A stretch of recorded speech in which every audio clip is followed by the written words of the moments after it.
Kembali lagi dengan saya Esron Ricardo Nenggolan. Jangan lupa di subscribe ya untuk mendapatkan update-update ilmu barunya. Terima kasih. Oke, semangat pagi. Tetap semangat buat kita semuanya. Walaupun di pandemi ini kita harus tetap semangat untuk meningkatkan imun dan tetap belajar di rumah saja. Salam kenal dari saya, Esron Ricardo Nenggolan, yang akan membawakan atau mengampu mata kuliah mobile programming ini. Kita akan mulai dari awal sampai nanti akhirnya adik-adik semua bisa membuat sebuah aplikasi sederhana, aplikasi Android yang nantinya Anda, adik-adik sendiri itu bisa kembangkan lebih bagus lagi. Tetap semangat belajarnya walaupun di rumah, tetap semangat. Baik, sebelum kita memulai pembelajaran, ada baiknya kita harus mengetahui apa sih sebenarnya mobile programming ini gitu ya, dan apa yang harus kita lakukan gitu. Ingat, sebelum kita misalnya menuju sebuah tempat, kita harus tahu ngapain ke situ gitu ya. Sama juga ketika belajar mobile programming, kita harus tahu tujuan kita apa atau ruang lingkupnya apa gitu ya. Oleh sebab itu, sebelum masuk ke pembelajarannya, ada baiknya saya jelaskan dulu mengenai silabus, RPS, dan juga RTM yang ada pada pembelajaran mobile programming ini. Oke, baik, kita mulai dari yang pertama, yaitu adalah silabus ya, silabus dari mobile programming. Yuk kita lihat. Baik, pada silabus ini akan saya jelaskan mengenai seperti apa perkuliahan pada pelajaran mobile programming ini. Dimana di sini kita lihat bahwa 3 SKS ya mata kuliahnya. Di sini standar kompetensi yang kita dapat adalah nantinya setelah mengikuti perkuliahan ini, mahasiswa diharapkan untuk mengetahui konsep mobile programming.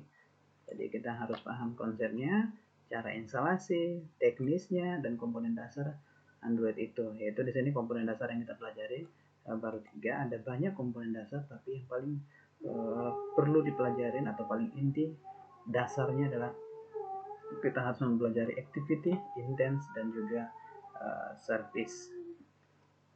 Yang keempat, di sini mampu membuat dan mengembangkan aplikasi Android. Nah, di sini artinya kita harus bisa mampu membuat dan mengembangkan gitu ya. Jadi dengan adanya pembelajaran ini, coba nanti kita gali ilmu kita untuk mengembangkannya. Ini pokok pembahasannya, pengenalan Android, pertemuan 1. Pertemuan kedua kita pengenalan Android Studio, IDE-nya. Di sini nanti kita mengenal fitur-fiturnya, menjalankan software, dan lain sebagainya. Kita nanti mencoba membuat sebuah aplikasi sederhana. Yang ketiga di sini konsep running aplikasi. Yang keempat, komponen dasar Android yaitu activity yang kita pelajari pertama. Pertemuan kelima yaitu intense. Pertemuan keenam yaitu service. Dan pertemuan ketujuh kita review dan quiz. Sedangkan pertemuan 9 sampai pertemuan 16 di sini kita membahas presentasi project Android. Nanti adik-adik semua di sini membuatkan yang namanya sebuah project, tapi akan dibuatkan kelompok nantinya. Oke, nanti mengenai kelompok akan kita bahas lebih detail lagi di RTM. Baik, silabus perkuliahan kita bahas lagi mengenai konsep penilaian. Penilaian di sini sama seperti mata kuliah yang lainnya, 20% untuk absensi, yaitu nanti Anda akan melakukan absensi, itu 20%, yaitu dapat nilai dari Anda. Yang kedua adalah nilai tugas 25%, UTS 25%, dan UAS atau project yang tadi, kelompok yang tadi 30% nanti nilainya gitu. Jadi usahakan nanti Anda adik-adik semua mengerjakan project kelompok karena itu 30%. Oke, ini buku acuan, nanti silahkan Anda pelajari atau Anda boleh miliki gitu ya. Hansum Seng, Kristanta, ini tentang pemrograman Android dengan Android Studio IDE gitu ya.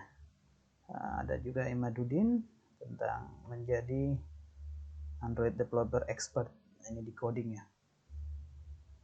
Dan kebanyakan materi saya ini saya ambil atau saya adopsi dari decoding ya. Kebetulan dulu saya pernah ikut pelatihan dan ikut menjadi salah satu pelatihan dari Google Android, Google developer yang diselenggarakan di Bandung tahun 2018 gitu. Nah, ini rujukannya www.decoding.com, bisa juga dari oracle.com gitu ya, JDK, ini Sindo, Jogja, ini nanti silakan itu rujukan saja apabila Anda ingin belajar.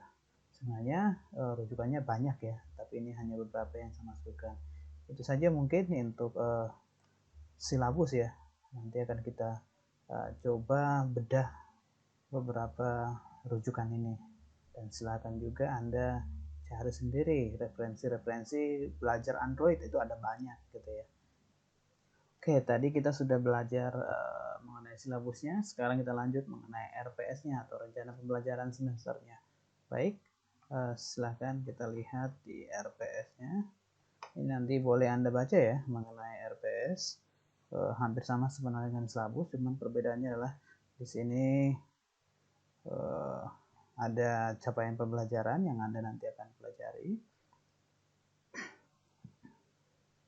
Di sini ada capaian pembelajarannya sampai dengan deskripsi mata kuliah, referensi sama seperti tadi ya, dan juga pendukungnya tadi, referensi pendukung itu nanti bisa dibaca lagi.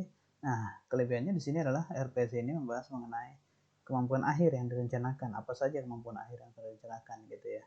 Bahan kajiannya apa saja, bentuk metode pembelajaran, waktu, pengalaman mahasiswa belajar, dan bentuk penilaian. Jadi setiap pertemuan itu ada penilaian nantinya, sehingga ada bobot-bobot tertentu yang diberikan oleh dosen untuk memberikan nilai gitu ya. Nah, ini nanti ada pelajarin sampai pertemuan ke-7 tatap muka sama seperti tadi. Nah, yang saya bahas di sini lebih detailnya adalah mengenai setelah UTS, yaitu pembuatan proyek tadi yang saya bahas. Nah, 9 sampai pertemuan 15 itu mahasiswa secara berkelompok mampu membuat proyek aplikasi Android. Nah, ini ketika kita di sebelum UTS kita sudah belajar membuat aplikasinya, membuat aplikasi sederhananya. Nah, nanti Anda tinggal coba implementasi sederhana gitu ya dari apa yang sudah dipelajarin tadi gitu. Nah, di sini yang penting di dalamnya ada activity, intent, sama service. Jadi 3 komponen dasar ini harus nantinya Anda buatkan di sini. 3 komponen dasar. Nah, bentuknya seperti apa? Nah, ini masing-masing kelompok menyusun laporan proyek dan siap mempresentasikan. Nah, dipresentasikan nanti di depan dosen. Artinya nanti ini karena kita online gitu ya. Jadi nanti Anda bisa presentasi melalui Zoom gitu ya. Atau buatkan presentasi di video seperti yang saya buat sekarang ini gitu ya. Nah, ini ada aturan penulisan, nanti silahkan ikutin saja. Oke. Nah, intinya di sini di nomor 9 adalah kita melampirkan bukti kegiatan berupa foto ataupun video. Nanti buatkan dalam bentuk foto ataupun video, artinya Anda tugas kelompok gitu ya. Oke, pas ketika kelompok buatkan nanti, oh ini sedang mengerjakan kelompok. Dan kelompok juga nanti Anda bisa menggunakan Zoom nantinya gitu ya. Itu sebagai bukti juga. Oke, itu mengenai RPS. Kita lanjut RTM. Nah, di sini RTM adalah rencana tugas mahasiswa. Jadi Anda dikasih tugas. Di sini ada 2 penugasan. Oke. Yaitu di pertemuan 9 dan pertemuan 5 dan 6 gitu ya. Membuat aplikasi Android menggunakan activity dan intense gitu. Oke ya. Jadi nanti gabungan antara activity dan intense Anda buatkan tugas gitu ya. Nah, di sini nih tugasnya adalah merancang membuat aplikasi Android secara sesuai dengan tahapan-tahapan berikut nih di sini. Jadi ada yang digunakan di sini adalah activity dan intense. Buatkan nanti running app-nya gitu ya, dan menyusun makalah sesuai dengan ketentuan yang diberikan oleh dosen. Di sini ada ketentuannya. Silahkan nanti baca di sini ketentuannya gitu ya, ketentuan laporannya ada. Oke, ini tidak saya bahas secara menyeluruh karena nanti durasinya terlalu panjang. Silahkan Anda baca saja. Di pertemuan ke-9 dan 14 ada juga tugas, yaitu merancang proyek berbasis Android dengan tema bebas sesuai dengan tahapan-tahapan. Yaitu di sini apa? Tambahan satu lagi yaitu service. Kalau tadi activity sama activity dengan intense, nah di sini tambahkan dan service-nya gitu. Ini tugasnya nanti dibuatkan juga gitu ya. Oke, itu saja untuk rencana tugas untuk mata kuliah mobile programming. Oke, kita lanjut ke pertemuan satunya. Tujuan mata kuliah sudah tahu tadi ya, di silabus, di RPS dan juga RTM sudah tahu tujuannya, sudah saya jelaskan tadi. Kita langsung saja, ini juga sudah tadi slide kayaknya, referensi sudah saya kasih tahu juga. Kita langsung masuk aja ke pertemuan pertama, pengenalan mobile programming. Dari dua kata ini, mobile programming berarti membuat atau memprogram sebuah program yang nanti bisa kita gunakan di mobile. Nah, dua kata ini mobile programming berarti apa? Kita membuatkan sebuah program yang berjalan di mobile. Mobile itu artinya apa? Device bergerak gitu ya. Contohnya apa? Handphone, tablet gitu ya. Contohnya jam gitu ya. Di jam juga sekarang banyak aplikasi-aplikasi yang ditanamkan, dan bahkan juga di seperti TV gitu ya. TV juga ada aplikasi Android yang dibuatkan, atau layar tablet gitu untuk digunakan seperti untuk kasir dan lain sebagainya. Itu namanya mobile gitu ya.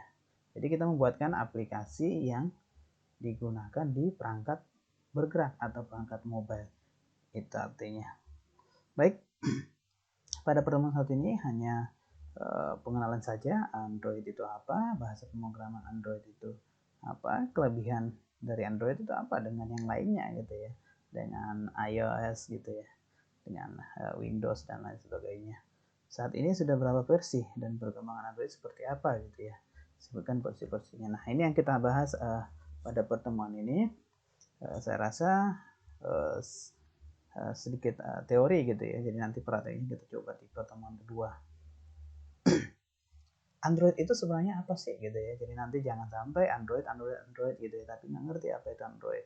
Android itulah sistem operasi yang dikeluarkan oleh Google, sistem operasi gitu ya.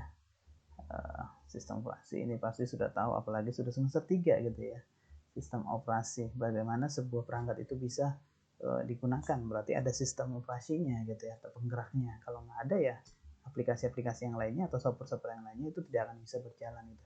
Seperti laptop kita ada Windows gitu ya, ada macOS dan lain sebagainya gitu ya.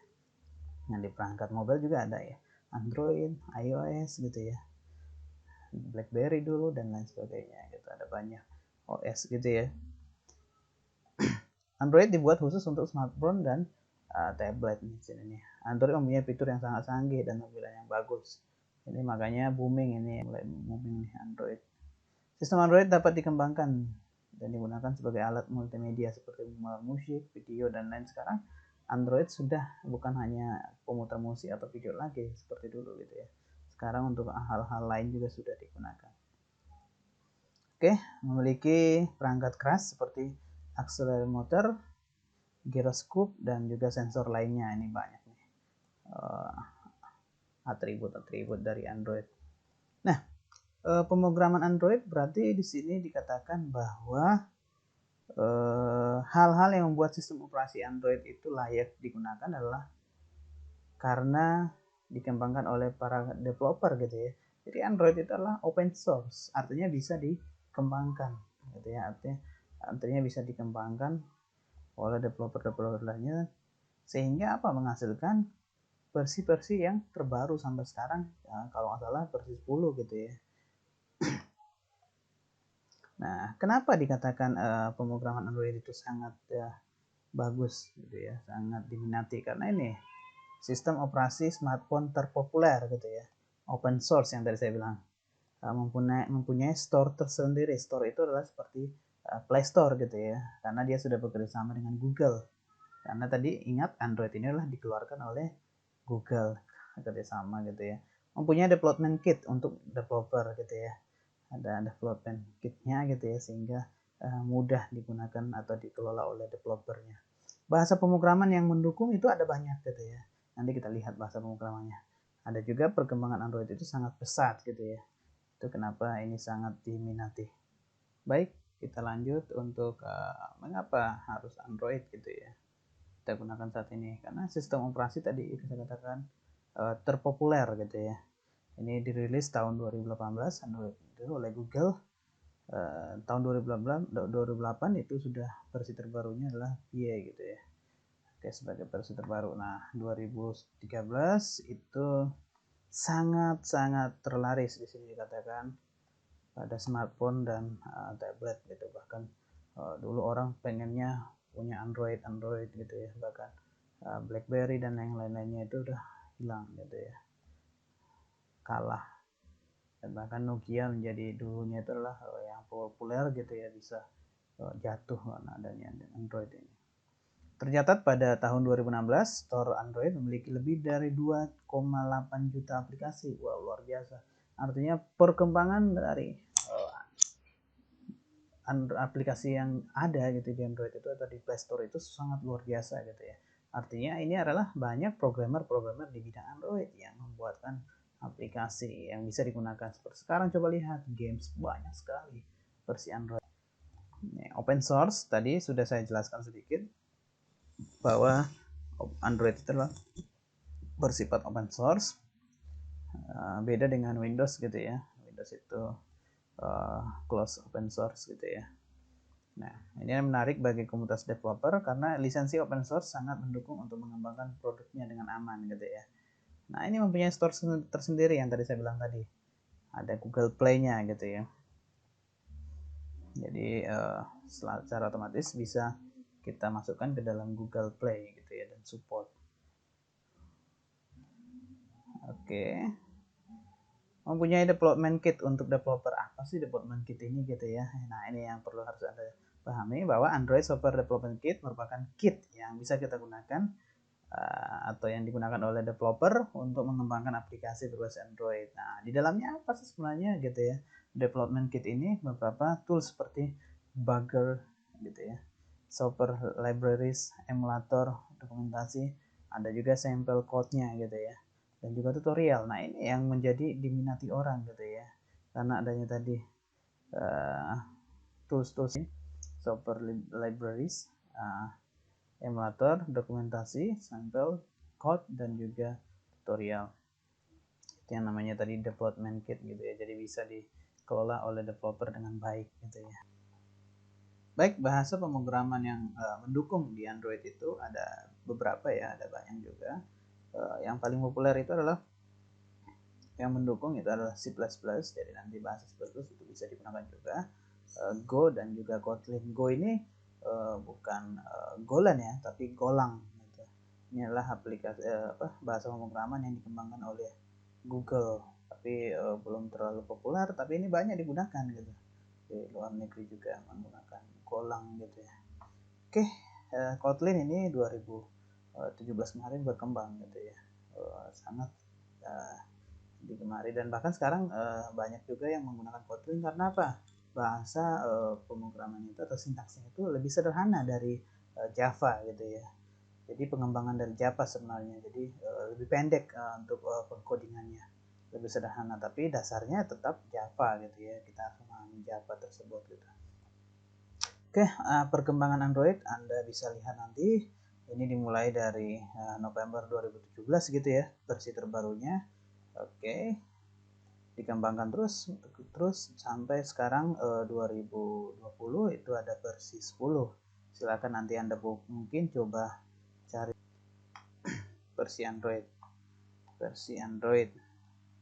Oke, di sini nanti Anda bisa lihat versi Android, di Wikipedia juga bisa. Nah, diambil dari beberapa sumber gitu ya. Silakan nanti ini dilihat. Ini saya sedang loading gitu ya. Oke, nah ini versi Android sampai Android bahkan sekarang API 30 gitu ya, Android 11 nih mau berkembang nih gitu ya. Nah, ini September 2019 itu Android 10. Android 11 ternyata September 2020 ini sudah dikembangkan, dan saya baru tahu nih gitu ya. Oke ya, perkembangannya. Nah, ini tanggal 8 kemarin sudah ada Android 11. Luar biasa sekali gitu ya perkembangan Android ini. Beberapa fitur-fitur yang tersedia di setiap versi ada gitu. Nanti silahkan Anda boleh baca-baca nih versi 2 Itu bedanya apa dengan sebelumnya? Jadi ada pengembangan fitur-fitur di dalamnya, ada pengembangan sehingga aplikasi-aplikasi yang akan dibuat atau yang akan nanti ditampilkan itu bisa berjalan gitu ya. Makanya ada versi-versi terbaru terus update gitu ya.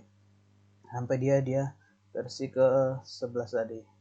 Oke, kita lihat coba mungkin loncat ke versi 11. Oke, nah di sini lihat versi 11 September 2020 gitu ya. Tanggal 8 kemarin gitu ya.